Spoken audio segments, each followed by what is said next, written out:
banyak dari masyarakat yang berada di desa itu, yang apalagi di pelosok itu sudah putus asa, Mak. Betul. Putus asa, nggak mungkin ini bakal dimasuki PLN atau listrik. Mereka masih menakar tahap kegembiraannya nih. Iya. Nanti kita terlalu gembira, jangan-jangan PHP lagi gitu ya. Iya. Akhirnya kita buktikan, kita bawa tiang 8 truk, terus langsung ditanam sama vendor. Ya sih, kita buktikannya dengan kerja langsung. Oke. Dan untuk persil atau rumah yang diputus, dibongkar karena ketahuan mencuri listrik misalnya, tidak dibenarkan pasang baru. PLN kan sering kena hujan, nggak ada angin, nggak ada hujan, kok mati lampu katanya. Betul. Padahal di situ yang nggak ada angin, nggak ada hujan. Di pangkalnya sana lagi hujan misalnya, kan di sini bisa beda-beda.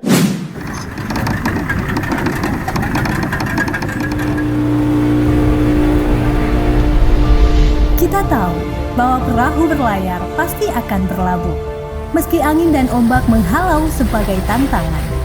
Namun, kita tidak pernah membayangkan bagaimana kerasnya perjuangan PLN demi terangnya Nusantara hingga ke pelosok tanah air.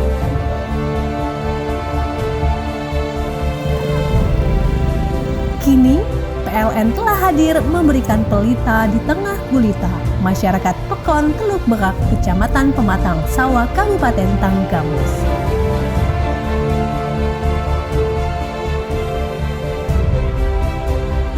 Kebetulan saya juga domisili di Bandar Lampung yang sudah terbiasa dengan adanya penerangan, dan di sini ternyata terkaget-kaget dalam posisi gelap. Sebelum adanya PLN ini, itu kalau belajar pakai ublik, pakai solar itu. Kalau bangun pasti hidungnya hitam semua.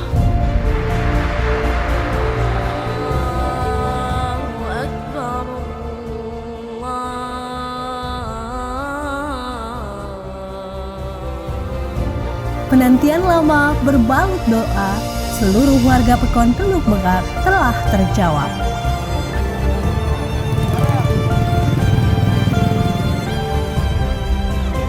Awalnya tidak nyangka PLN akan masuk. Dan ternyata alhamdulillah di tahun 2022 ini ternyata ada berita penerangan. Saya lihat sudah terjadi pemasangan kabel-kabel PLN. Sepanjang 12 km lebih jaringan listrik tegangan menengah, 17 km jaringan listrik tegangan rendah, serta 3 gardu distribusi telah berhasil dibangun dan dinyalakan PLN yang memasuki usia ke-77 tahun. Perjuangan PLN tidak mudah. Akses jalan darat yang terjal dan nyaris tidak ada telah memacu PLN mencari alternatif mobilisasi material dan peralatan melalui jalur laut.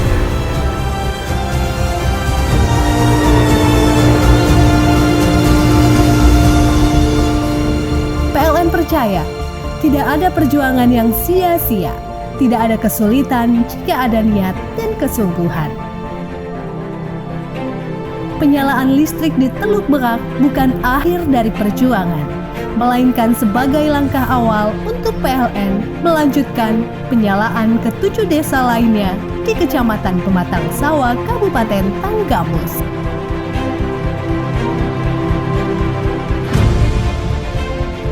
PLN, perusahaan energi yang terus berkembang, berkarya, berdaya, dan berjaya demi pelanggan dan kedaulatan energi yang merata di seluruh pelosok negeri. Terima kasih kepada PLN yang sudah memfasilitasi untuk penerangan di SMP Negeri 3 Pematang Sawah ini. Yang dulunya kami masih susah payah untuk mengadakan penerangan, dengan nyalanya listrik sekarang ini kami sangat senang sekali. Pelaksanaan PLN, syukur alhamdulillah ternyata sampai sekarang terlaksana.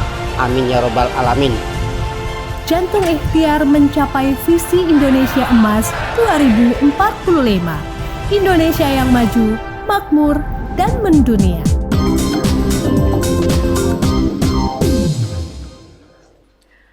Halo pemirsa Kupas TV Lampung, dimanapun Anda berada, senang sekali saya Rena Gusina hadir menemani Anda dalam program kesayangan kita, Kupas Podcast. Dan pada kesempatan siang hari ini kita akan mengangkat tema yaitu tentang listrik masuk desa. Listrik adalah kebutuhan masyarakat yang mendasar buat masyarakat, kebutuhan yang tidak bisa dihindari. Seiring bertambahnya waktu dan semakin majunya teknologi, kebutuhan masyarakat akan listrik menjadi sangat besar. Karena hampir setiap aktivitas manusia bersinggungan dengan listrik. Untuk memenuhi kebutuhan masyarakat, PT Perusahaan Listrik Negara atau PLN menggulirkan program listrik masuk desa. Yang kemudian menjadi pertanyaan, apakah pasokan listrik di Lampung aman untuk mendukung program listrik masuk desa?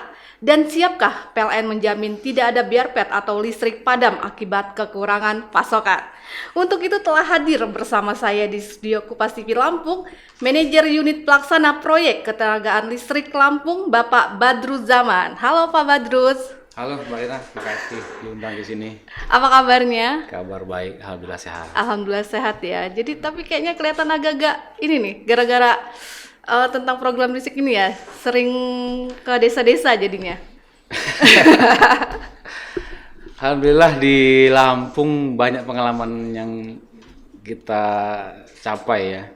Karena kita hampir seluruh Lampung sudah kita kelilingi. Sudah dikelilingi, berarti sudah masuk pelosok sampai ya? ke pelosok mungkin yang jarang ditempuh sama orang-orang sini juga mungkin ya. Bener, jangan-jangan orang sini khususnya Bandar Lampung tidak tahu malah ya, orang Lampung sendiri. Oke Pak, tadi kan kita mengangkat tema tentang listrik masuk desa nih. Mungkin dari Pak Badruz bisa menjelaskan nih sedikit mengenai program listrik masuk desa itu. Kapan atau kenapa program ini diluncurkan Pak? Program listrik masuk desa itu sebenarnya bukan program yang khusus yang tiba-tiba ada gitu ya. Memang dari awal PLN itu sudah ada program listrik masuk desa. Oke. Ya, mungkin kalau kita pernah dengar ABRI masuk desa, Betul. sebagainya, dan listrik masuk desa juga, itu sudah lama. Namun sempat ini pernah berhenti tahun 2015 mungkin ya. Jadi bukan berhenti programnya, tetapi berhenti organisasinya kemudian dihilangkan waktu itu, UP2K itu. Oke. Dulu di bawah Kementerian ESDM, tapi ditempatkan di PLN orang-orangnya. Oh. Nah, 2016 sesuai dengan Perpres Presiden nomor 4 dan 14 itu saya ingat. Kemudian di PLN bikin lagi perdir organisasi UP2K. Jadi kita mulai lagi UP2K itu sejak tahun 2016. 2016. Sebelumnya sudah ada, cuman sempat vakum beberapa tahun. Nah, 2016 inilah kita mulai lagi program listrik desa dengan nama organisasinya seperti yang kita ketahui UP2K, Unit UP2K. Pelaksana Proyek Kelistrikan. Itu ada di setiap provinsi di seluruh Indonesia. Jadi beda dengan unit induk, unit UP2K ini melekat ke provinsinya. Jadi setiap provinsi ada satu. Waktu itu sesuai dengan perdir itu ada 32 UP2K di seluruh Indonesia sesuai dengan jumlah provinsi waktu itu. Berarti kalau sebenarnya program ini sudah lama sekali Sudah ya lama, Pak ya, sudah lama sempat vakum Ya, dan cuman namanya aja berubah-ubah. Kalau dulu mungkin ada kita dengar istilahnya Prolisdes gitu ya. Polisdes. Nah, sekarang UP2K. Sekarang UP2K. Yang terbaru pernah beberapa kali berubah nama jadi Prolisdes, UPK dan sebagainya. Gitu. Oke. Jadi sudah kalau untuk yang UP2K ini berjalan dari tahun 2016 itu ya 2016, sampai sekarang. Ya, sekarang. Oke. Dan untuk di Lampung nih Pak Badruz, program listrik masuk ini menargetkan berapa desa sih? Dengan target berapa yang terpasang? Jumlah desa dan kelurahannya yang ada di Provinsi Lampung itu 2.640. 2.640. Itu termasuk kelurahan yang udah di kota. Nah, sampai sekarang yang belum berlistrik itu ada 15 desa. 15 desa. 15 desa. Namun di sisi lain banyak juga dusun atau umbul ya, atau kelompok masyarakat yang juga belum berlistrik yang tidak termasuk dalam 15 desa tadi. Jadi di Lampung ini sebenarnya banyak kelompok masyarakat yang mungkin dia tidak terhitung sebagai satu desa, tapi belum berlistrik masih banyak di Provinsi Lampung. Oke. Itu kenapa faktornya Pak? Kalau yang tadi disampaikan, kenapa di luar 15 desa itu tidak bisa? Kalau tidak ada secara resmi, desa yang resmi itu yang terdaftar di Kementerian Departemen Dalam Negeri. Oke. Itu ada 15. 8 diantaranya itu di Pematang Sawah, Kecamatan Pematang Sawah di Tanggamus. Terus ada juga di Tanggamus juga desanya namanya Akar Lebar. Terus ada di pesisir barat ada 4 desa itu di Wayaharu, di sekelilingi Taman Nasional Bukit Barisan Selatan itu TNBBS. Ada Wayaharu, yang dikenal orang Waiharu. Seperti di sana tuh ada 4 desa itu. Bandar Dalam, Siringgading, apalagi saya lupa juga satu lagi. Terus di Lampung Barat ada 2 desa, Sidorejo, Roworejo, yang berada di hutan lindung di Kecamatan Suwo. Itu juga harus minta izin dulu atau kerjasama dengan Dinas Kehutanan. Nah, selain yang desa-desa resmi ini, ada banyak juga desa-desa lain yang belum resmi terdaftar di Kemendagri, tapi dia mungkin hanya bagian dari desa yang ada. Seperti misalnya di Lampung Tengah, di Waiterusan, di Mataram Udik, nama desanya, contoh. Terus di Lampung Timur juga ada, di Waikanan juga ada, kayak Tanjung Serupa, Tanjung Raja Sakti, dan lain-lain sebagainya di situ. Jadi masih banyak daerah-daerah kita itu yang mungkin statusnya belum resmi terdaftar sebagai desa, tapi belum berisik. Kalau jumlah kakaknya banyak. Berarti satu desa yang belum terdaftar itu atau belum ada ini ya terdaftar di Kementerian Dalam Negeri, itu biasanya ada berapa kakak ya Pak? Beda sih masing-masing tempat itu. Misalnya Mataram Udik, itu daerah SP ya. SP itu Satuan Pemukiman dulu Transmigrasi. Itu kurang lebih ada 6 ribuan kakak. 6 ribuan kakak. Oke. Cuman jumlah kakak masing-masing desa di Lampung ini masing-masing sangat bervariasi. Bahkan ada satu desa tuh yang mungkin hanya 100 kakak saja. Ada satu umbul atau satu dusun yang justru ribuan kakak. Jadi masing-masing tidak bisa kita patok sih. Dan itu belum ada listriknya Belum ya? ada listrik. Iya. Kendala yang kita hadapi tadi saya bilang pertama perizinan. Iya. Kawasan hutan. Kawasan hutan itu adalah suatu kawasan yang dinyatakan sebagai hutan. Bukan berarti dia hutan. Hutan itu kayak yang kita tahu kan sekumpulan pohon apa ya. Pohon yang tidak ada penghuninya. Nah, tapi kalau disebut kawasan hutan belum tentu dia hutan gitu. Cuman dia disebut kawasan hutan berdasarkan peraturan yang berlaku. Seperti itu. Kecuali Taman Nasional. Taman Nasional di Lampung ada 2, 3 mungkin. Yang besar itu adalah Taman Nasional Bukit Barisan Selatan, Taman Nasional Waikambas. Itu memang sangat-sangat sulit, malah sudah tidak boleh dibangun sebenarnya di dalam itu untuk listrikan. Tidak boleh ada warga dan sebagainya. Nah, itu yang kita hadapi di pesisir barat, Taman Nasional Bukit Barisan Selatan.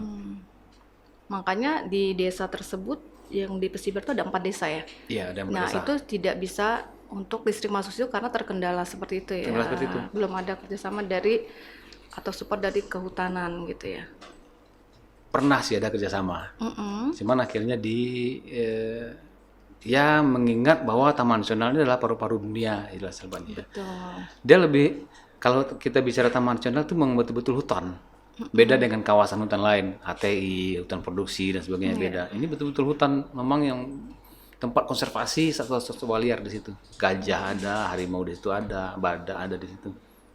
Dan memang tidak boleh ada penghuninya di situ Dan ya? seharusnya tidak ada boleh ada penghuni. Cuman masalahnya sudah terlanjur ada penghuni kan gitu ya. Nah, itu PR kita bersama lah. Namun dari sisi kami, dari sisi PLN, yang namanya masyarakat Indonesia, warga negara Indonesia itu berhak mengakses listrik. Betul. Walaupun dia posisi tinggal di mana begitu ya. Cuman kita tentu ikut regulasi yang berlaku, peraturan ada, kita harus ikut itu, seperti itu. Nah, kalau untuk dari pemerintah sendiri seperti apa, Pak? Tetap support untuk Pemerintah support sama kita, support. Cuman tetap mengatuhi undang-undang tadi. Betul. Kan ada permen, kehutanan dan sebagainya. Kita berpedoman ke situ semua. Memang ada beberapa situasi yang memang ya boleh dibilang ya sudah seperti itu dari dulu, kita susah untuk memperbaikinya lagi gitu. Iya.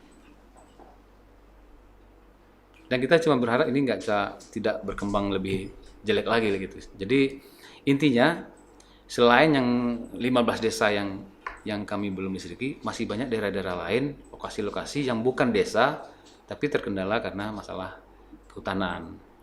Ya kita menjalin kerjasama lah, kolaborasi dengan dinas kehutanan, pemerintah daerah dan sebagainya. Itu masih berproses sampai sekarang. Oke. Jadi masih tetap diusahakan lah. Ya kalau kita tetap usahakan memang. Karena memang listrik adalah hak segala masyarakat ya. Betul, dan itu sangat kebutuhan yang sangat mendasar sekali. Listrik kan memang kalau dulu kita belajar kebutuhan primer itu 3 ya. Mungkin sekarang tambahin satu lagi listrik gitu Listrik, ya. betul. Nggak- Karena kalau kita mati lampu aja 2 jam tuh kita Jangan 2 jam, 1 jam aja Pak. orang kota 1 jam gitu. Orang kampung mati lampu 2 hari masih bisa. Masih bisa ya. Kalau di sini 1 jam kami udah pusing semua.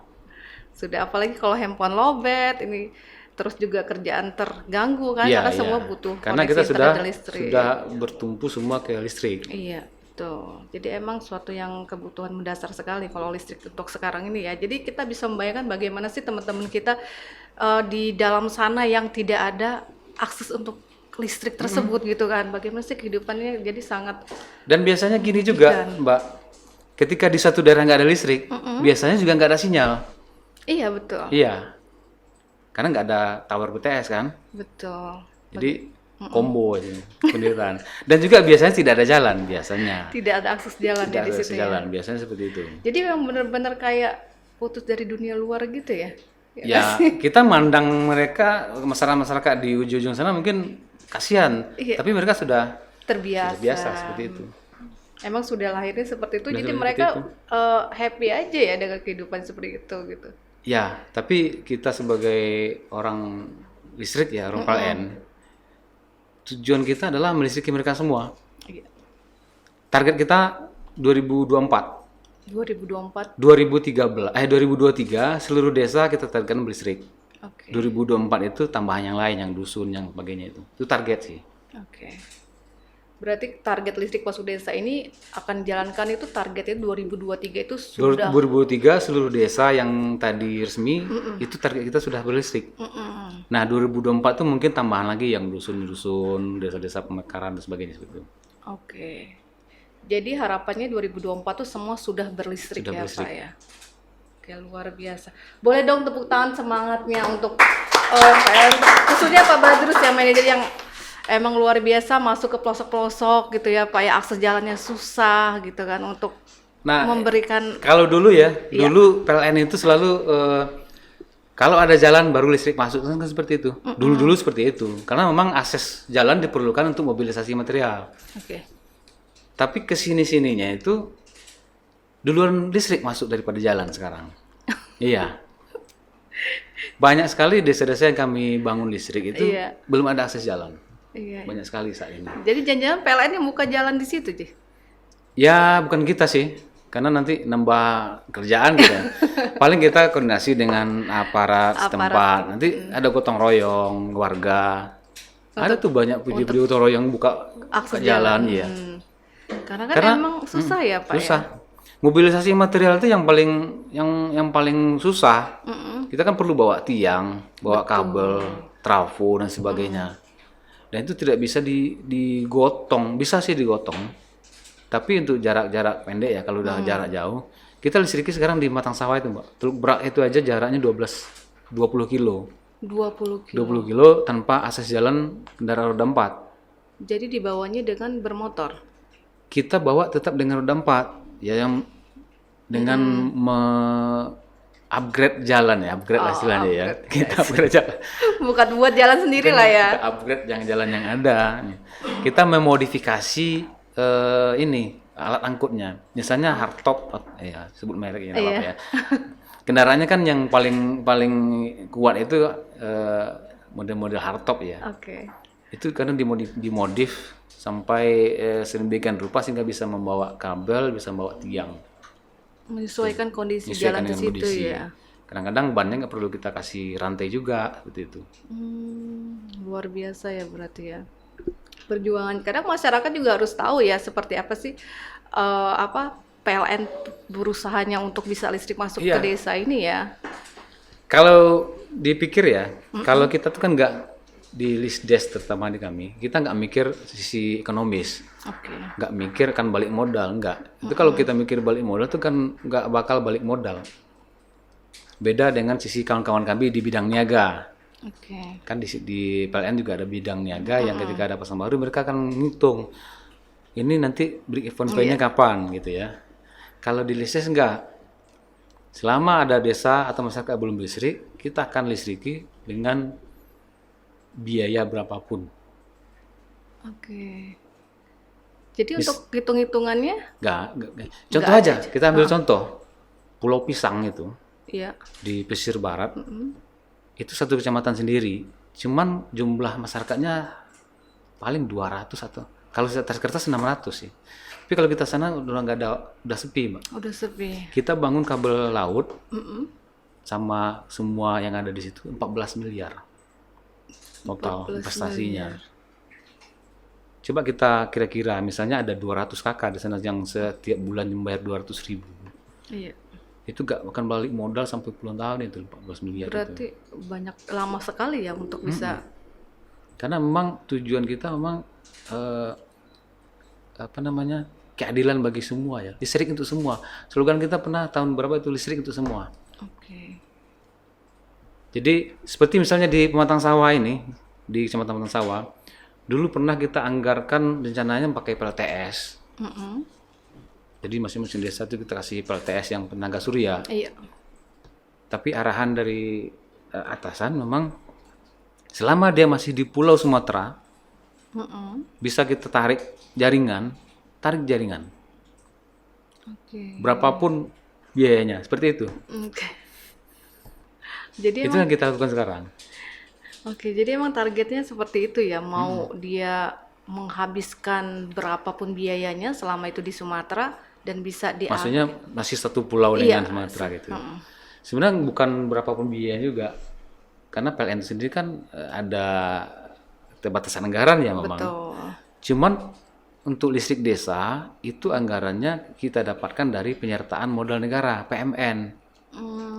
Cuman pakai duit kita dulu gitu, pakai duit PLN dulu, nanti berapa yang sudah kepake nanti dirembes Oke. ke negara gitu, nanti diganti sama negara seperti itu. Berarti pakai dana talang lah ya bahasanya ya. Ya kalau kita kan Dana talang dari PLN. misalnya gini, dari negara bikin pagunya untuk PMN tahun ini sekian. Iya. Nah kita kerjakanlah segitu, nanti tinggal dirembes ke Bu Sri Mulyani kita nanti gitu. Oke. Nah Pak Badrus, bisa dijelaskan nggak sudah berapa banyak nih realisasi dari program listrik masuk desa tersebut khususnya di Provinsi Lampung? Kalau kita hitung dari tahun 2016 yang kita mulai tadi ya, itu saya belum nggak tahu pasti sih berapa mulai, tapi udah di posisi ratusan desa. Saya masuk tuh 70 yang belum berlistrik, 70 desa. 70 desa. Saat ini tinggal 15. Tinggal 15. Tinggal 15. Malah udah nyala lagi kemarin di Oktober itu 1, berarti tinggal 14 sebenarnya, Mbak. Oke. Tinggal 14. Berarti sudah 50-an ya? 50. Dan itu bermacam-macam modelnya, termasuk salah satunya beberapa yang kita listrik itu kawasan tambak di Pasena dan Bratasena di Rawajitu Timur. Kalau di Pasena itu adalah satu kecamatan sendiri, namanya Kecamatan Rawajitu Timur, terdiri dari 8 desa. Oke. Seluruh kawasan kecamatan itu terdiri dari tambak-tambak. Jadi ya desanya tuh lah di tambak itu gitu. Warganya di tambak itu tinggalnya. Satu warga 2 tambak kiri kanan. Itu yang kita listriki. Itu yang mungkin proyek kita yang paling besar tahun 2019 mungkin di sana. Di daerah Rawajitu. Di daerah Rawajitu Timur itu. Karena di situ tidak ada akses jalan, tidak ada, karena semua lewat kanal air. Terus semua pekerjaan dilakukan dengan manual, tidak ada alat berat, tidak ada mobil apa yang bisa untuk ngangkut, semua dilakukan manual. Dengan kondisi seluas kurang lebih 16.000 hektar kita di situ. Wow. Jadi untuk tiang-tiang listriknya itu berdiri di mana Pak? Kalau semuanya di tambak? Di pinggir-pinggir tambak. pinggir-pinggir tambak gitu. Oh. Tiangnya dibawa lewat air, dibikin rakit. Tiang itu kebetulan bisa ngapung, Pak. Tiang besi itu bisa ngapung di air. Oh. Nggak berat justru ya? Karena dia tiang besi itu kan kayak tabung, Iya, dalamnya kan ada kosong. udara. Iya, jadi kalau dimasukin di air dia ngapung malahan. Oke, jadi Kalau ngambangin gitu Ngambangin. aja ya? Iya. Kalau tiang beton berat. Iya. Tiang beton itu bisa satu batang tiang itu bisa 1 ton. Wow. Makanya untuk daerah-daerah tertentu kita bisa milih, ini tiang besi dipakai, ini tiang beton. Untuk daerah-daerah sulit kita pakai tiang besi. Walaupun besi ini kelemahannya nanti bisa berkarat. Iya, iya. Jadi kalau untuk yang seperti di Rawajito itu karena kebanyakan tambak lebih mudah untuk pakai tiang Besi. besi. Kita pakai besi. betul. Pakai besi. Karena itu. mudah bawanya sih. Iya. Kalau soal ketahanan sih memang lebih tahan tiang beton. Betul. Tapi jangan salah juga, tiang beton ditanam di tanah lunak. Mm-mm. Kami pernah tanam tiang di situ, Mbak, di pinggir sungai itu. Mm-mm. Hari ini ditanam, besok tinggal setengah. Kenapa itu Pak? Ada pengikisan? Tenggelam. Oh iya. Makin lama makin Karena jauh berat ya? gitu ya. Saking beratnya dia makin lama makin tenggelam. Besok pagi kami lihat kok udah tinggal setengah tiangnya gitu. Karena saking beratnya jadi Saking dia beratnya, ya kan tanah itu tanah kalau pesisir timur kan rawa Iya, ya. betul. Jadi dia rembes. Bisa hilang tiang. Lama-lama listriknya di bawah ya. Iya. Oke. Kalau tadi Pak Badrus kan sempat menyinggung nih untuk kendalanya apa aja sih tantangan yang ditemui dalam merealisasikan listrik masuk desa ini paling pokoknya itu apa sih Pak kendalanya itu untuk merealisasikan program ini? Akses jalan. Akses jalan ya pokoknya Pak. Iya. Tapi saya pikir setelah kami melistriki yang kemarin di Teluk Berak itu tidak ada lagi akses jalan yang lebih sulit dari itu mungkin. Oh gitu.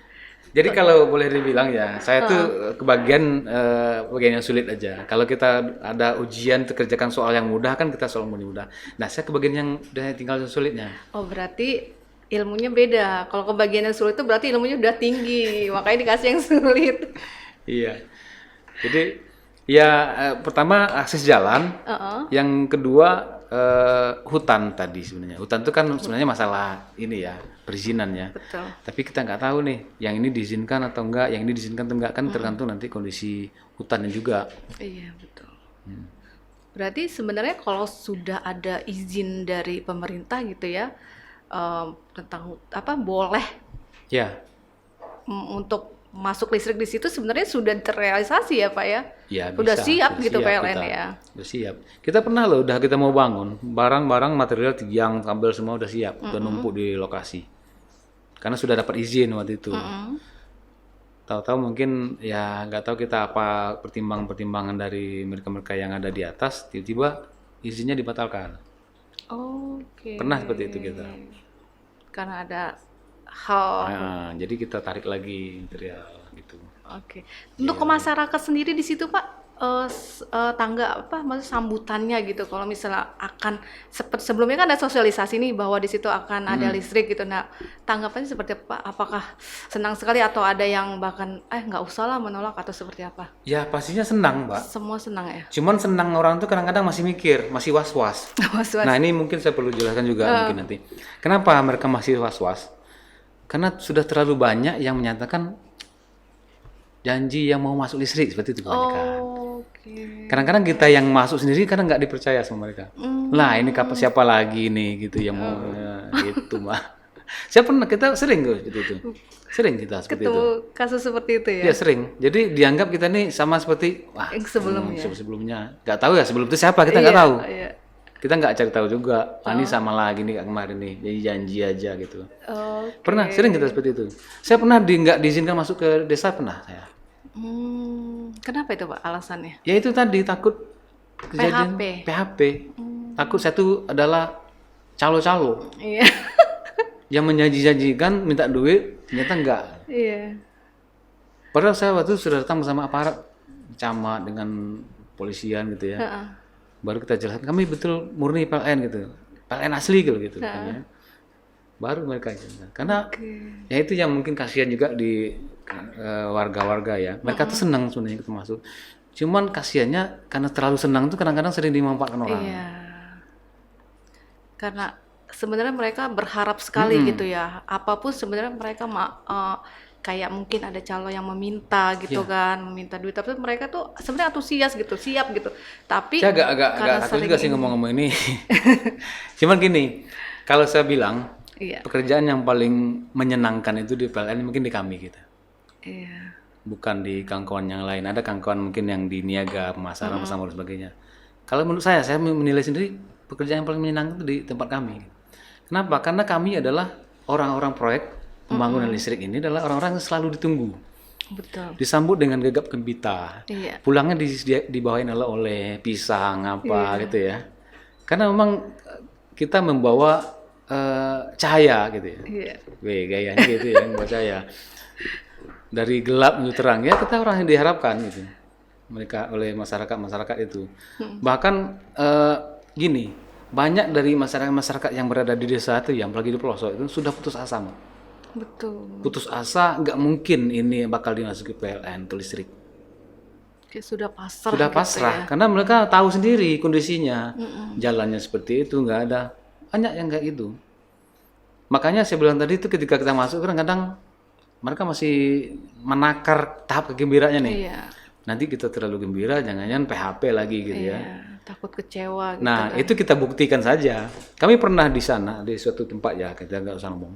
Mereka seperti itu, Mbak. Mereka nggak percaya. Kita sosialisasi nggak percaya. Wah, ini sama dulu nih. Kita ngomong, kami butuh bantuan, kerjasama Bapak semua. Nggak bisa itu. Akhirnya kita buktikan, kita bawa tiang 8 truk. Sana, bukan 8 truk lagi. Truknya bukan truk yang kecil ya, yang besar itu. Terus langsung ditanam sama vendor, datang lagi semua pelayan desa. Pak, mohon maaf kami kemarin nggak percaya, kami pikir sama ya kayak kemarin-kemarin. Itu aja sih, kita buktikannya dengan kerja langsung. Betul. Kita bangun. Yang kayak sekarang yang kita bangun itu tuh pernah disurvei tahun-tahun 2015 itu pernah disurvei juga oleh kawan-kawan PLN. Tetapi tidak pernah sampai ke lokasi. Karena memang nggak ada akses jalannya. Terus kenapa sekarang bisa ya? Karena memang nggak ada lagi yang lain. Yang itu yang tinggal. Mau tak mau harus jadi gitu. Harus Jadi. masuk gitu ya. Walaupun pekerjaannya sangat lambat ya, memang diakui lambat sekali. Ya karena kerja kita banyak manual. Kalau kerja di jalan besar di kota sih enak. Itu semua punya alat berat, mau tiang masuk ke mobil nanti ditanam pakai bor mesin, pakai kren, bisa 20 tiang sehari bisa. Lebih cepat. Kalau di sana 3 hari itu baru 1 tiang ada atau 2 tiang bisa bawa. Karena manual tersebut Manual. ya. Dan makanya kita perlu kerjasama dari masyarakat kadang. Untuk ikut. Bantu lah, minimal bantu jalan gitu ya, atau gotong. Ada sih kita banyak tuh jadi bantu masyarakat, gotong tiang, gotong kabel, atau kapal bawa material tuh kan kalau di sana kan gak ada dermaga itu, nggak bisa merapat ke pinggir, mau digotong dari kapal ke pantai. Nah itu warga gotong royong menyambut kita tuh, bawa masing-masing gitu, seperti itu. Itu biasanya butuh berapa tim sih Pak? Berapa orang untuk bisa menyelesaikan proyek yang menurut saya itu sangat susah sekali gitu. Kalau berapanya itu tergantung volume pekerjaan dan tingkat kesulitan. Yang paling banyak kerja kita tuh waktu di Pasena sih. Itu memang kita kerahkan hampir seluruh yang kita punya lah. Vendor di Lampung kita arahkan sana semua. Kita kerahkan untuk. Kalau yang sekarang malah kita banyak dibantu warga. Banyak bantu warga. Ya sebenarnya tidak gratis juga sih dibantu warga ya.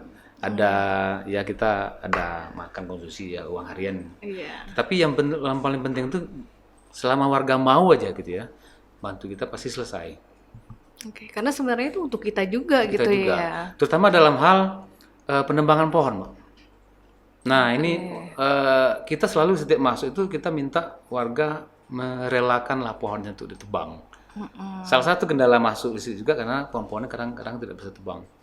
Tapi pada umumnya warga mau. Karena ya demi ini kan penantian berpuluh tahun masa hanya tidak bisa, hanya karena pohon tidak bisa ditebang. Karena pohon itu memang salah satu sumber penghalang atau gangguan di sistem jaringan listrik kita. Permasalahannya kadang gini, yang punya kebun itu bukan orang sana misalnya kan. Nggak peduli dia mau nggak masuk listrik atau enggak terserah, pokoknya ada di kota tinggalnya gitu kan gitu. Tapi biasanya tetap itu diselesaikan oleh warga. Itu saking warga tuh pengen antusias, mereka biasanya diselesaikan secara musyawarah dan musyawarah. Tapi ya intinya pasti terselesaikan lah ya. Selesaikan, salah semua udah selesai semua. Luar biasa ya. Nah Pak, kalau sempat ini ada beberapa kasus instalasi listrik di kawasan hutan yang kerap diduga ilegal. Bisa dijelaskan nggak sih Pak, itu seperti apa? Ya memang itu tadi listrik itu kan sudah jadi kebutuhan Betul. primer ya. Tidak rasanya masyarakat kalau tidak ada listrik itu ya nggak bisa ngapa-ngapain. Betul. Sementara di kawasan hutan itu memang tidak boleh dilistriki, memang tidak boleh dilistriki. Sementara tapi di sana ada warga gitu Betul. ya, yang butuh listrik. Dan tiba-tiba di situ ada listrik. Di situ ada jaringan listrik melintasi, tapi bukan di dalam kawasan. Iya. Kita ambil contoh aja lah di Mesuji, Iya. di Register 45. Di kanan itu adalah kawasan register, di jalan lintas timur. Di kiri tidak kawasan hutan. Kita bangun jaringan, memang tuh. Ya warga di sana kan lihat ini warga di situ berlistrik gitu ya. Kita nggak bisa dilistriki, sementara mereka butuh ya. Akhirnya narik lah kan, narik jaringan. Untuk pengetahuan tentang listrik sebenarnya semua orang sudah tahu semua sekarang. Jadi wah kami nggak ngerti listrik itu pasti orang enggak juga. Semua orang udah ngerti listrik sekarang.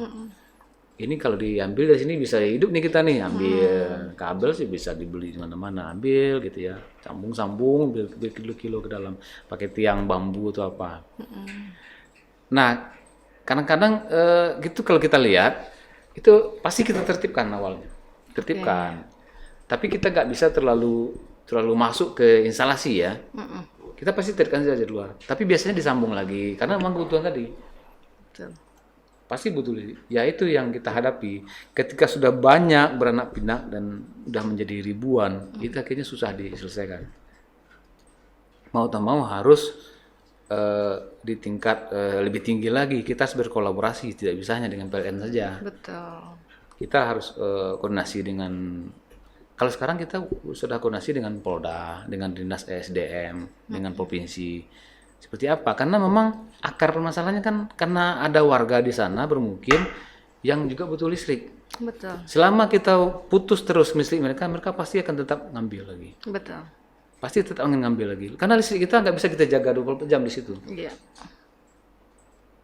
Kecuali kita bisa jaga, kita taruh pos orang di situ, susah juga. Ini nggak bisa kita jaga. Iya. Sebenarnya, jadi itu yang jadi permasalahan. Makanya harus ada itu tadi, koordinasi dengan pihak-pihak terkait sebenarnya. Itu sebenarnya merugikan atau justru malah Merugikan. merugikan? Karena mereka mengambil listrik tersebut Iya. ya. Ini kami lagi tahap konsolidasi dengan pihak-pihak terkait untuk mencoba seperti apa sih nanti ke depannya, apakah akan kita legalkan dengan aturan atau kita putus habis gitu ya. Karena memang ada beberapa baik buruknya sih. Iya. Kalau itu kita putus habis misalnya, tetapi orangnya masih ada di situ, suatu saat mereka akan ngambil lagi. Gitu. Betul. Dan kasus ini akan terulang lagi Terulang ya. lagi, Mungkin bisa stop dalam waktu jangka tertentu Iya. gitu kan. Karena memang ya itu seperti Karena yang kita permasalahan bilang, dasarnya bukan listriknya sebenarnya, masyarakatnya Iya. berada di situ gitu. Dan itu jadi PR bersama sebenarnya Jadi, ya. iya, PR PR bersama. dari PLN, PR dari pemerintah juga, solusinya seperti apa baiknya ya. Oke. Kita kembali ke listrik desa lagi nih Pak Badrun. Ada nggak sih Pak kriteria dalam menentukan masyarakat desa sebagai penerima listrik? Apakah ada desa ini dulu nih seperti ini gitu? Kalau atau dulu kayak ada mana? Mbak, kalau dulu ada, beberapa tahun yang lalu ada. Pertama kriteria itu pasti desanya yang tidak ada masalah perizinan. Oke. Kedua akses jalan bagus, itu dulu. Ya maka saya bilang tadi itu dulu. Kalau sekarang sudah tidak ada pilihan lain lagi gitu ya. Ya mau nggak mau Mau lah. nggak mau harus kita listriki. Terus yang biayanya paling rendah, itu ada kriteria kita Iya. dulu beberapa tahun yang lalu. Nah sekarang kriteria itu sudah nggak ada, tinggal yang ya mau tak mau harus kita listriki sekarang. Oke. Jadi sudah tidak ada lagi ya kriteria-kriteria seperti itu ya. Ya, karena yang kriteria itu sudah hampir nggak ada. Tinggal yang jalannya nggak ada, tinggal yang izinnya belum gitu. Pokoknya tinggal yang susah aja Susah ya. ya. Dan Yang targetnya tadi ya Targetnya tadi 2023 ya. 2024 lah untuk Iya, seluruhnya. 2024 ya. Oke, luar biasa. Dan kalau untuk desa-desa tersebut tuh termasuk golongan penerima subsidi dari PLN atau bukan sih Pak? Ada beberapa yang menerima subsidi. Eh, tidak semua warga desa itu juga sebenarnya warga yang tidak mampu. Banyak juga warga desa itu yang Justru mampu ya? justru mampu, malah menurut survei, tapi ini di Indonesia berlaku ya, survei dari saya lupa perguruan tinggi yang mana, itu rata-rata masyarakat mampu untuk membayar listrik nanti. Oke. Cuman memang ada di antara masyarakat itu yang karena subsidi itu kan tergantung ini Mbak, tergantung data dari pemerintah juga. TP2DP apa namanya dulu Mbak? TP2DP ya. Kita yang menerima subsidi ini kan berdasarkan data pemerintah. Intinya ciri-cirinya orang yang punya kartu-kartu lah. Kartu Indonesia itu kan sama. Data kita data itu juga. Berdasarkan NIK. Ada lagi kriteria kita yaitu daerah 3T, terluar, terpencil dan apalagi ya itu ya. Itu juga mereka beriman subsidi juga. Oke. Sebenarnya. Nah, pada prinsipnya untuk desa-desa yang sekarang itu memang masuk daerah 3T. Cuman kadang-kadang warga nggak tahu gitu ya. Saya tuh masuk subsidi atau enggak. Intinya yang penerima subsidi adalah penerima bantuan bansos. Itu adalah mereka yang terima subsidi. Tapi kalau dia masuk lewat calo, kadang-kadang itu nggak tahu lah subsidi atau enggaknya. Makanya kalau bisa jangan apa ya. Kadang-kadang kalau itu sama ratakan satu kepala sekian, nggak tahu ini subsidi atau enggak tahu kadang begitu. Ada untuk desa-desa yang penerima subsidi. Bahkan kita juga dari Kementerian ESDM juga ada program listrik gratis untuk warga tidak mampu. Oke. Dari PLN juga ada listrik gratis untuk warga tidak mampu. Itu kita kriterianya ya berbeda dengan yang tadi. Itu kriteria kita pilih sendiri, warga tidak mampu itu memang ada program dari PLN sendiri. Ada juga dari BUMN, banyak bantu-bantu itu. Program BUMN ada, program dari Kementerian ESDM ada, dari PLN sendiri ada. Untuk penerima Untuk masalah listrik gratis. listrik gratis ini. Bahkan kalau yang punya PLN itu berasal dari iuran pegawai. Namanya dulu apa ya namanya dulu? One Man One Hope. Kita pernah punya program itu. Dan Jadi itu masih berlangsung sampai sekarang. One Man One Hope itu. namanya berubah sekarang. Saya lupa namanya. Mungkin Mas Dharma bisa. Jadi dulu itu saya sendiri pernah mau bantu berapa misalnya. Oh saya bantu satu kakak aja yang baru. Berapa daya 1.300. Saya setor dulu gitu. Nanti dicari warga tidak mampu untuk dipasang listrik. gratis gitu. Nah kalau untuk sekarang ini khususnya di bulan ini ada nggak Pak untuk menerima bantuan PLN gratis, menerima untuk pemasangan listrik gratis dari PLN? Bulan ini ya Atau tahun inilah? ada. Jadi ada 140 ya? Ya, tapi itu tidak melulu di pedesaan, tidak mesti di pedesaan. Jadi dibagi yang merata. penting dia kita anggap tidak mampu, walaupun di kota itu diberi listrik gratis untuk pasang baru gitu. Oke. Dan kalau di desa itu subsidi itu tergantung dari kakak, Ya, tergantung dari NIK-nya data juga, ya. data itu. Oke. Jadi bukan dari PLN yang menentukan sebenarnya ya? Bukan, Dari karena pemerintah penerima ya? subsidi itu ya pemerintah. Iya. Bekerja Yang sama dengan menentukan. PLN gitu. Oke. Oke Pak Badrus, dengan ini nih untuk pertanyaan semakin banyaknya masyarakat yang teraliri listrik, apakah pasokan listrik bisa dibilang aman untuk wilayah Lampung? Bisa diterangkan kondisi kelistrikan di Lampung saat ini? Kalau itu saya harus lihat contekan dulu. Oke, boleh. Tapi yang jelas aman. Karena untuk listrik desa itu sendiri tidak banyak bebannya yang kepake sebenarnya. Oke. Misalnya gini ya, kami sekarang bangun di 8 desa itu cuma 10 gardu, 10 trafo, 10 kali 100. Berarti cuma 1.000 KVA gitu ya, KVA. Itu adalah kapasitas terpasang. Belum tentu juga pemakaiannya segitu. Mungkin pemakaian kalau boleh dibilang 60% berarti cuma 600 kW lah. 600 kW itu sendiri belum sebesar dayanya. Kita ambil contoh yang saya tahu ya, misalnya Itera itu sampai lebih. Hanya dibandingkan dengan pelanggan MBK aja misalnya, belum seujung kukunya itu. Satu kecamatan ya. Karena pemakaian desa itu jauh lebih kecil dari perkotaan. Oke. Contoh misalnya kita bangun yang di Pulau Legundi, Lugundi, tahu Pulau Tabuan yang Tenggamus ada 4 desa di situ. Berapa bebannya sekarang? Cuman 50 kW. 50 kW itu ya boleh dibilang kalau di kota itu adalah beban untuk 50 atau 40 rumah, cuman orang kota yang biasa. Kalau rumah orang kaya paling cuman ya 10 rumah orang kaya lah. Berarti Itu tidak 4 terlalu desa, besar untuk ya? 4 desa itu. Karena mungkin di sana juga di pedesaan itu untuk alat listriknya juga nggak terlalu banyak mungkin ya Iya, Pak mereka ya, paling pemakaiannya. lampu, tidak ada AC jarang ya. Lampu, kipas angin paling, Betul. rice cooker ya paling juga. Nah, cuman itu. Paling besar Mereka mungkin nggak mesin punya air ya. dispenser. Iya. Air juga kadang-kadang nggak pakai pompa mereka. Tidak ada AC, tidak ada peralatan lain, komputer apa semacam nggak ada. Malah kalau boleh dibilang siang itu mereka nggak ngidupin apa-apa. Iya betul. Mereka juga tidak punya kulkas kebanyakan kalau yang di kampung-kampung tuh ya, apalagi yang di Batang Sawah ini. Kadang ini hanya gubuk-gubuk yang perumahan, yang di kebun kadang itu. Jadi hanya rice cooker paling sama lampu malam, sama TV. Iya, sama Itu yang belum penting sama mereka. Nah, untuk daya Lampung sendiri itu sebenarnya kita itu sudah cukup surplus sebenarnya sih. Walaupun kita masih disuplai dari utara ya. Iya. Untuk Lampung sendiri. Karena beban puncak Lampung tuh termasuk nomor 2 paling tinggi di Sumatera. Sesudah Sumatera Utara.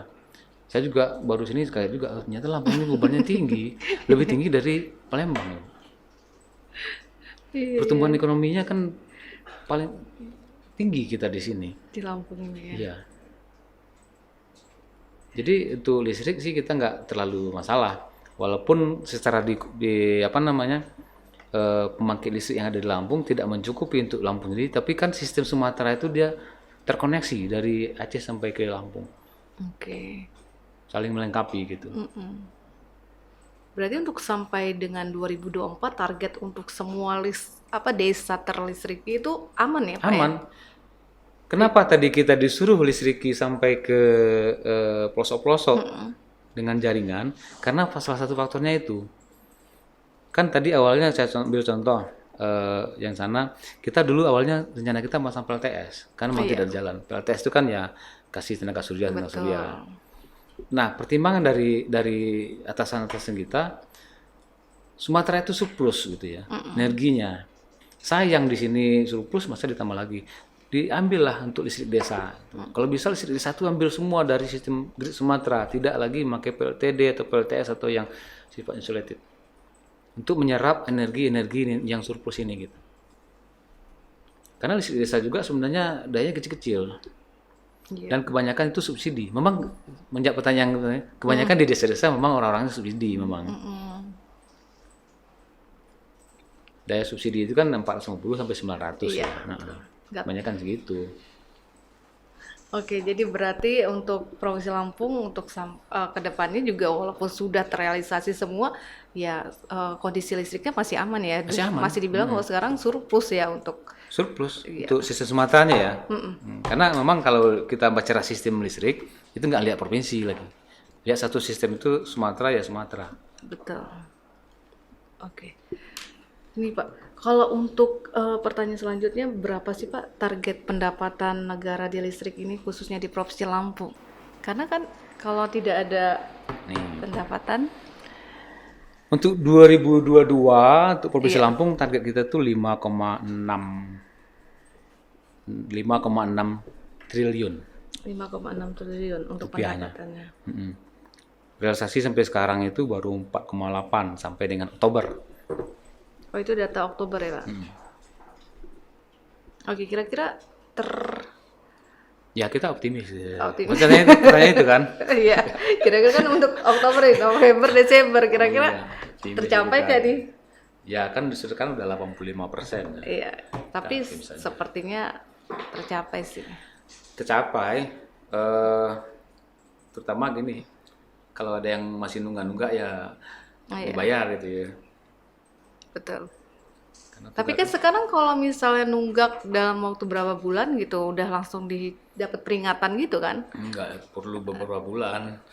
Sebulan ya? Sebulan aja kita sudah Kasih. ya. Oh, bukan kayaknya waktu itu pernah ngalamin kejadian 2 bulan gitu, lupa apa dapat surat peringatan. Ini sebulan udah dapet ya. Sebulan sebenarnya sudah. Tapi tapi kan sekarang masyarakat sudah banyak yang bukan pakai pasca lagi ya, prabayar semua ya. Jadi lebih aman ya. Kalau dia nggak karena ngisi yang ya baru-baru udah. pasti pakai prabayar. Iya, Tetapi memang tunggakan kita masih banyak di Lampung ini. masih. Masih banyak. Oke. Dan untuk kasus-kasus yang nggak usah lah di daerah jauh ya, daerah perkotaan sendiri yang boleh dibilang saya pernah ini ya ada alat yang untuk apa ya, bahasa itu kayak nyolong listrik gitu. Nah. Pernah nggak sih kasus-kasus kayak gitu Ada. di kota gitu? Ada. Justru di kota ya? banyak itu. Iya kan? Dan itu kan merugikan sekali ya. Pernah dengar di mana? Bisa kasih tahu kita kemana? Cepu ya dia. Kita nyari nih soalnya. Makanya sering diadakan pemeriksaan seperti itu Iya. kan. Pemeriksaan itu ya istilah kita P2TL ya. Tujuannya dua sebenarnya. Memang pertama cari KWH kita yang hilang karena dicuri. Yang kedua juga untuk memberikan informasi kepada masyarakat bahwa kita tuh periksa loh meter itu. Jangan dianggap kita nggak pernah periksa. Intinya ya jangan berbuat curang lah gitu ya. Kecurangan gitu yang merugikan. Ya. Merugikan PLN, merugikan negara, merugikan kita semua juga. Gitu. Betul. Tapi selama bulannya ada nggak kasus itu Pak ditemukan? Banyak. Kita kan jalan terus tiap hari. Oh, dan itu biasanya untuk sistem dendanya seperti apa? Apakah langsung ada pencabutan dari PLN, pemutusan, Langsung atau dicabut, langsung ada pemutusan di situ? langsung diputus. Idealnya seperti itu. Oh. Kecuali untuk lokasi yang vital, rumah sakit misalnya. Jadi langsung ada pemutusan di situ, dan berarti kalau sudah ada pemutusan dia harus pemasangan ulang atau seperti apa? Kalau dia putus karena denda, dia harus bayar denda. Kalau dia bayar denda baru kita pasang lagi. Oke. Dan untuk persil atau rumah yang diputus, dibongkar karena ketahuan mencuri listrik misalnya, tidak dibenarkan pasang baru. Tidak dibenarkan pasang baru. Ya kan ada juga orang yang berusaha, nggak usah bayar denda aja. Iya. Karena denda kan besar ya. Iya, lebih baik pasang baru Dia nih pasang murah. baru lagi, daftar lagi dia. Iya. Gitu. Dan itu tidak. Dan kita kadang-kadang tidak cermat atau tidak teliti melihat alamat. Oh ternyata ini bekas Yang denda kemarin gitu ya. Dia nyala lagi dengan pasang baru. Persetan dengan denda katanya kan.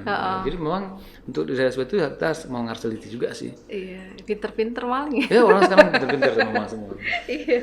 Kadang denda kan sampai banyak. Denda kan nih. banyak ya. Denda itu dihitung pemakaian full. Heeh. Full itu full secara ini ya hitungannya. Iya. Terus dikali 9 bulan ke belakang. Oke. Sementara pemasangan baru lebih murah kan Lebih sekarang? murah. Iya. Lebih mudah, lebih murah kan? Oke, emang luar biasa.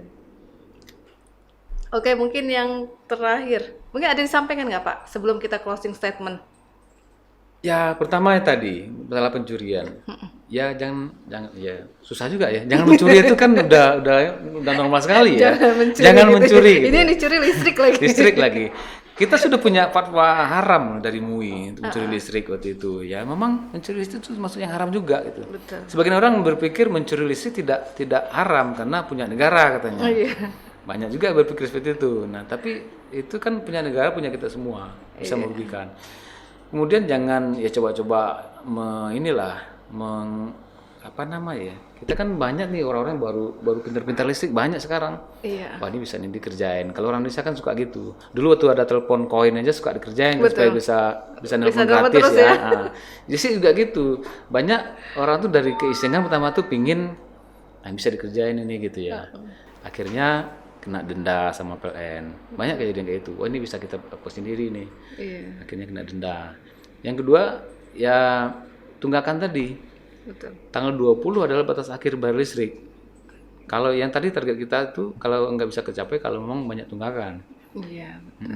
Sekarang sudah ada PLN Mobile ya untuk Iya. aplikasi. Di situ kita bisa lihat berapa sih tagihan, berapa kita harus bayar ya. Terus bisa beli token di situ juga gratis biaya BDM. Enggak tanpa Kalau kita beli pakai e-banking atau mobile banking itu ada 3.500 itu. Lumayan itu 3.500. Kalau kita pakai PLN Mobile bebas biaya admin. Beli yang 50.000 ya 50.000. Oke. Terus ya sama-sama karena saya dari proyeknya juga ya. Untuk masyarakat yang masalah pohon ya, itu kan sering itu ya. Betul.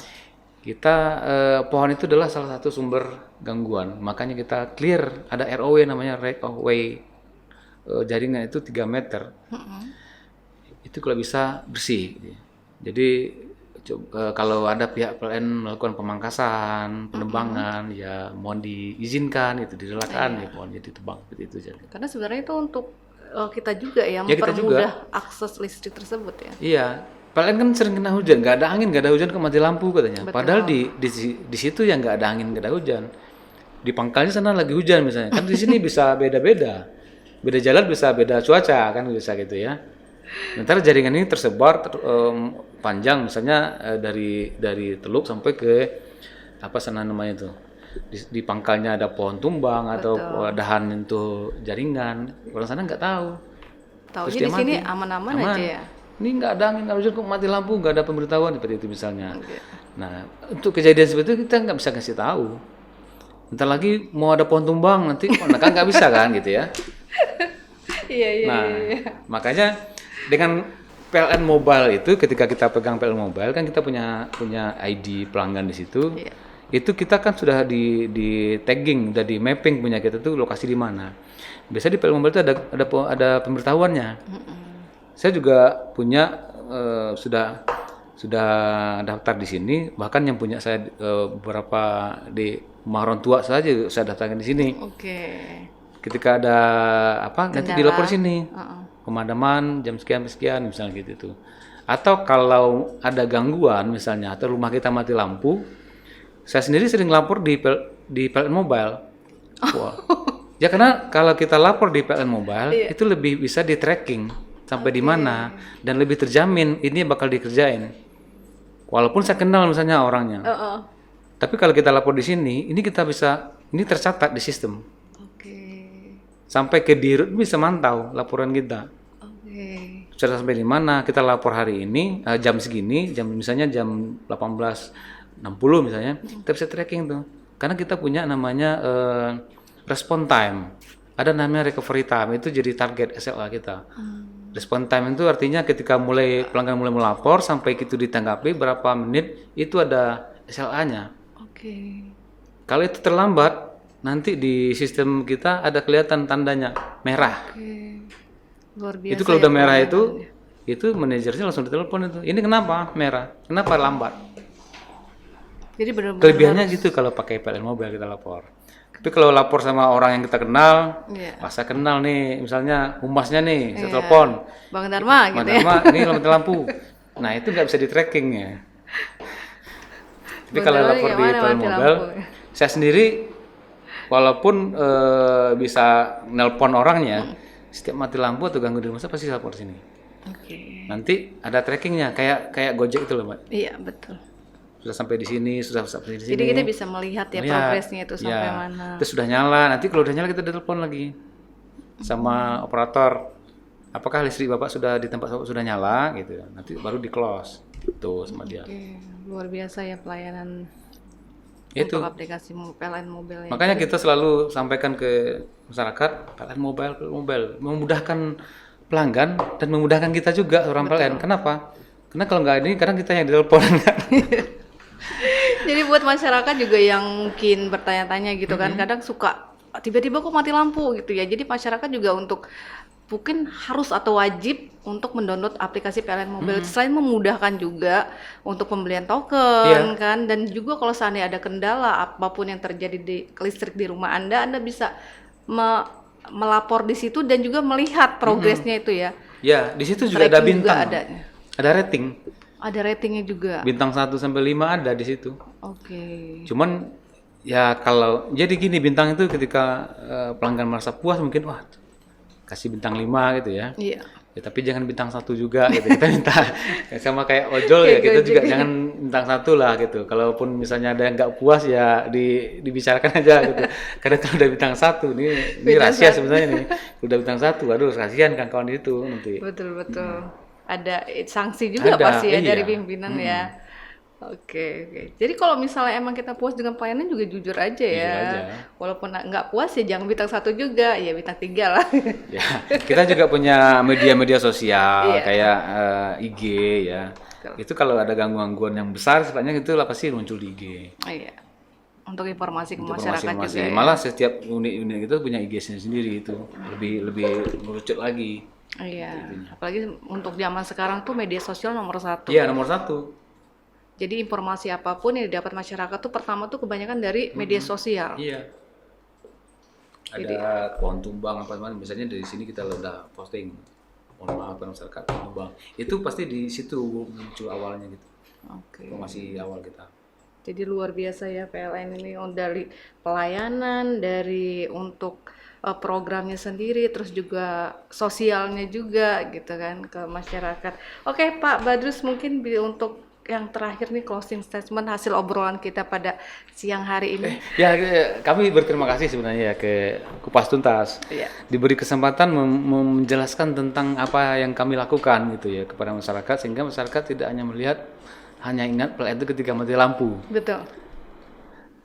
Saya juga kadang ingin melihat masyarakat tuh wah segini perjuangan PLN untuk melistriki terutama desa-desa yang terpencil, yang tidak ada sejalan. Kemudian kita juga minta masyarakat aktif, menjadi pelanggan yang aktif, yang proaktif lewat aplikasi PLN Mobile. Mereka bisa lihat sendiri berapa tagihannya. Iya. Kalau mereka pakai token, nanti dikasih tahu juga mungkin 2 hari lagi token akan habis berdasarkan pemakaian mereka. Oke. Ada pemberitahuannya. Juga pelanggan bisa melaporkan gangguan-gangguan ketika mati lampu dengan PLN Mobile. Itu bisa di tracking. Jadi kita perkembangan teknologi dimalukan betul-betul sama PLN untuk meningkatkan pelayanan kita kepada pelanggan. Jadi pelanggan bisa beli token, bayar listrik tepat waktu, dan turut menjaga listrik kita supaya menjadi lebih aman gitu aja. Terima kasih Mbak ya. Oke, luar biasa. Terima kasih Pak Badrus sudah memberikan informasi yang menarik khususnya untuk masyarakat Lampung tentang kelistrikan, listrik masuk desa dan juga manfaat dari PLN Mobile-nya gitu ya. Tak terasa sudah 60 menit lebih kayaknya kita ngobrol asik di sini ya. Dari jam 2 Masa sampai iya? Iya, sudah 1 jam lebih kita ngobrol. Baik pemirsa Kupas TV Lampung dimanapun Anda berada, demikianlah obrolan kita yang luar biasa. Semoga memberikan informasi kepada Anda semua. Untuk Anda yang ingin menyaksikan ulang siaran kami bisa menonton podcast kami di Kupas TV Lampung dan media sosial kami di Kupas Lampung. Terima kasih, saya Reni Agustina mohon diri. Wassalamualaikum warahmatullahi wabarakatuh. Jangan lupa.